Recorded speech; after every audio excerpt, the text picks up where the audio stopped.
अस्सलामुअलैकुम वरहमतुल्लाहि वबरकातुहू।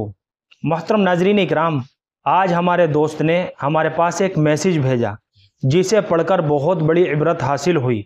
इस तस्वीर को आप देख सकते हैं और इसके पीछे की क्या कहानी है वो भी आपको बताऊंगा। हकीकत में ये तस्वीर और ये कहानी हमें आखिरत की याद दिलाती है।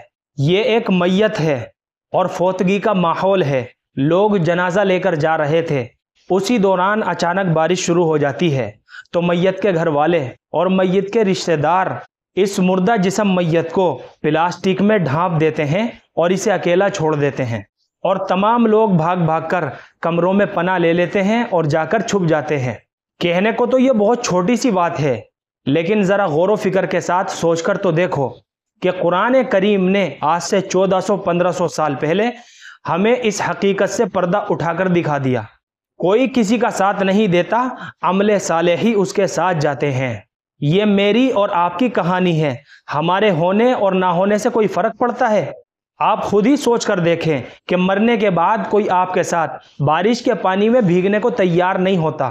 कोई बारिश के पानी में अपनी कीमती चीज़ों को ख़राब नहीं करना चाहता, तो फिर कहाँ कब्र, कहाँ हशर और उसके बाद महशर की सख्तियाँ।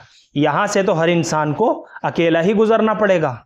और सोचने वाली बात तो यह है कि हम दुनियादारी और रिश्तों के लिए अपने परवरदिगार को सारी उम्र नाराज़ करते फिरते हैं और आखिर में हमारी ये हैसियत रह जाती है कि कोई जनाजे के पास भी खड़ा होने को तैयार नहीं रहता।